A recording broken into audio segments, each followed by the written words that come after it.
The unstoppable rise of Cristiano Ronaldo. Before you continue, kindly subscribe to this channel so you can listen to similar stories. You may not find this channel again if you don't subscribe now.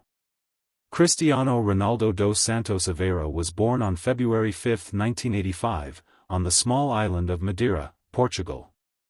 The world didn't notice. But his mother, Maria Dolores, a cook, and his father, José Diniz Aveiro, municipal gardener, already knew they had someone different. He was the youngest of 4 children. Life was hard. Very hard. The family lived in poverty, in a tin-roofed house where dreams were a luxury. His mother once confessed she considered aborting him because they simply couldn't afford another child. But she didn't.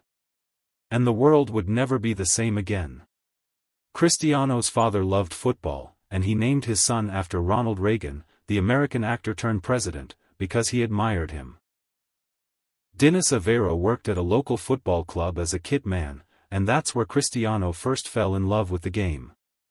He was just a kid with a ball, but even then, he was obsessed. He would skip meals just to play. When other children rested, he trained. When they laughed, he ran. And he cried every time he lost. The fire was burning early. At just 7 years old, he joined a local team called Andorinha. His talent was raw but undeniable. He ran faster than the rest. He played harder. By 10, he was already called a phenomenon. Local coaches said they had never seen a kid like him. Soon, he moved to Nacional, one of the top clubs on the island. And at 12, he left home, left his island, left his mother, alone, to chase a dream in mainland Portugal, signing with Sporting Lisbon. That move changed everything. At Sporting, he trained like a soldier. But the boy faced harsh realities. He was mocked for his Madeiran accent.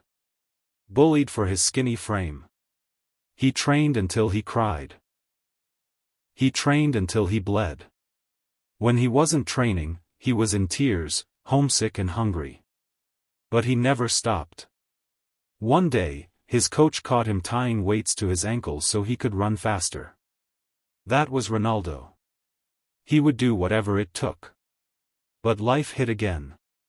At 15, doctors discovered he had a racing heart, potentially life-threatening. For a moment, the dream stood still. One surgery later, he was back on the pitch.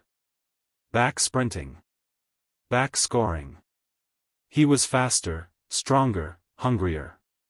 Nothing would stop him. At 16, he was promoted to Sporting's first team. At 17, he made his debut. It took one match, just one, for people to start whispering. This boy was special. Then came the moment. In 2003, Sporting played Manchester United in a friendly. Cristiano destroyed them. Tore through their defense. United's players were stunned. On the flight back, they begged Sir Alex Ferguson to sign him. Within days, the deal was done. Ronaldo joined Manchester United for £12.24 million. The most ever paid for a teenager in English football at the time. And then, the boy met the man who would shape him, Sir Alex Ferguson. Ronaldo came with flashy hair, fancy skills, and endless tricks. But Ferguson turned him into a machine. He taught him end product. Grit. Decision-making. Under Ferguson, Ronaldo evolved from a showman into a weapon. He lifted his first FA Cup in 2004, and by 2007, he was unstoppable. He scored 42 goals in the 2007-2008 season. Won the Premier League. The Champions League. The Ballon d'Or. He had arrived. And he wasn't slowing down. But his heart was calling him elsewhere. In 2009, Real Madrid broke the world transfer record, paying £80 million to bring Cristiano to Spain. It was the Galactico era. And yet, Ronaldo didn't just join legends, he became the legend. In Madrid, his rivalry with Lionel Messi reached mythic levels. Every goal Messi scored, Ronaldo answered. Every record Messi broke, Ronaldo shattered. They didn't just dominate football. They redefined it. For 9 seasons, Ronaldo wore the white of Madrid. And in those years, he did the unthinkable, 450 goals in 438 games. 4 Champions League titles. 2 La Liga titles. 4 Ballon d'Ors. He scored headers that defied gravity, free kicks like rockets, goals from angles that weren't supposed to exist. And when it mattered most, on the biggest nights, he delivered. Hat-trick against Wolfsburg. Clutch goals versus Bayern. A bicycle kick versus Juventus that made the whole stadium, even Juve fans, applaud him. He wasn't just scoring. He was making history. But while he conquered Europe, his heart never forgot his country. In 2016, he led Portugal to the European Championship final. In the final, he was injured. Taken off in tears. But from the sidelines, he roared like a lion. Coached like a leader.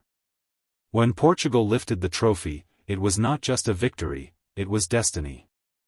A boy from Madeira had carried a nation. Then came a new challenge.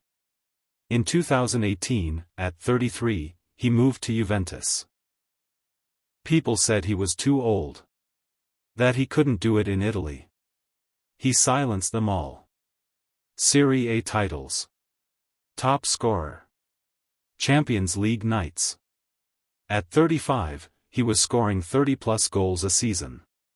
A machine with no off switch. Then, in 2021, he returned to Manchester United. A hero's comeback. On his second debut, he scored twice. Old Trafford erupted. But things changed. The club fell into chaos. Coaching drama. Boardroom politics. Ronaldo was benched. Disrespected. He spoke out in a bombshell interview and walked away, again, on his terms. By 2023, at 38 years old, he made one final shock move, to Al Nassr, in Saudi Arabia. Critics called it the end. But Ronaldo didn't hear them. He broke attendance records. Scored hat-tricks. Brought global eyes to a league that had been invisible. He wasn't just playing football. He was shifting continents. And through it all, through fame, scandals, tears, triumphs, defeats, Ronaldo remained the same. Obsessed. Focused. Disciplined. A man whose body looked 25 at 39. A father of 5. A leader. A warrior. He came from nothing. A poor island boy. The son of a cook and a kit man. His father died before he could see Cristiano win the Ballon d'Or. His mother battled cancer.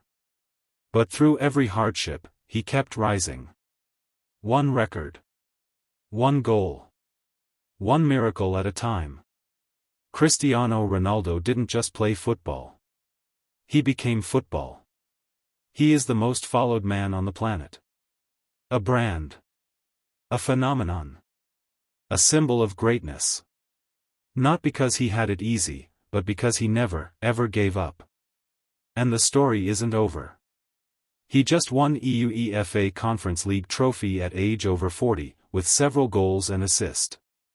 Do you think at this age, Cristiano Ronaldo will participate in 2028 World Cup and also win? Let know your thoughts in the comments section. Please subscribe, like and share.